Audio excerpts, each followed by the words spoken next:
हे भगवान मेरे साथ ही तू ऐसा क्यों कर रहा है, भगवान मुझे इतनी सारी परेशानी क्यों दे रहा है, भगवान मेरे साथ ही ऐसा क्यों कर रहा है। आपने बहुत सारे लोग ऐसे देखे होंगे जो भगवान से बस यही कंप्लेंट करते रहते हैं सुबह उठते साथ, रात को सोने से पहले, कि भगवान मेरे मेरे पास ही इतनी परेशानी क्यों दे रहे हो, मुझे ही इतनी सारी दिक्कत परेशानी क्यों दे रहे हो। हर दूसरे बंदे का सेम ही रोना है, और क्या पता है आप भी।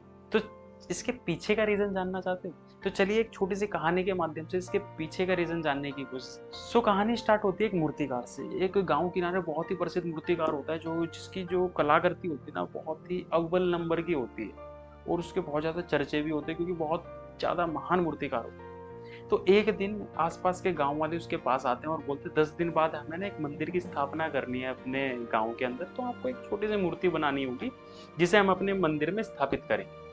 तो मूर्तिकार बोलता है हाँ हाँ क्यों ना ही, मूर्ति बनाकर दे दूंगा।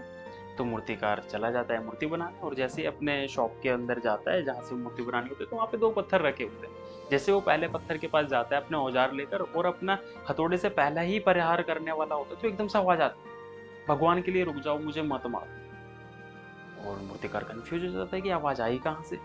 फिर वो ध्यान से देखता है कि उस पत्थर से आवाज आई थी, और मूर्तिकार का दिल पिघल जाता है, उसे दया आ जाती है कि छोड़ो, इससे मूर्ति नहीं बनाते। फिर वो जैसे ही उसके पास ये दूसरा एक पत्थर रखा था, वैसे ही अपने औजार से हथौड़े से दूसरा वार करने वाला होता है दूसरे पत्थर पर।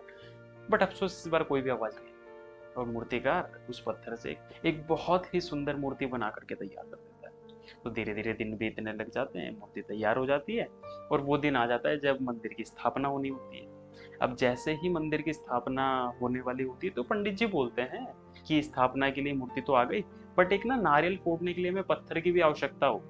अब मूर्तिकार बोलता है हाँ हाँ, मैं जब मूर्ति बना रहा था ना, तो मेरे पास दो पत्थर थे, वहीं पर एक पत्थर और रखा है, उससे मंगवा लेते हैं, उसमें नारियल फोड़ने का काम आ जाएगा। तो गांव वाले सब एग्री कर जाते हैं उसकी बात से, और उस पत्थर को भी मंदिर के अंदर ले आया जाता है। अब हैरत के बाद देखिए, जो पत्थर एक ही वक्त पर शॉप पे रखे हुए थे, अब वो एक ही वक्त पर मंदिर में थे। बट अफसोस, एक पत्थर की पूजा आरती की जा रही थी, उसे पूजा जा रहा था, उस पर भोग लगाया जा रहा था, और एक पत्थर पे नारियल फोड़ा था। तो जो जिस पत्थर पर नारियल फोड़े जा रहे थे, वो पत्थर पूछता है जो पत्थर मूर्ति बना था कि तेरे तो बड़े मजे चल रहे हैं यार, कि तेरी पूजा की जा रही है, आरती की जा रही है, और एक तो मेरे को दे कि मेरे पे नारियल फोड़े था।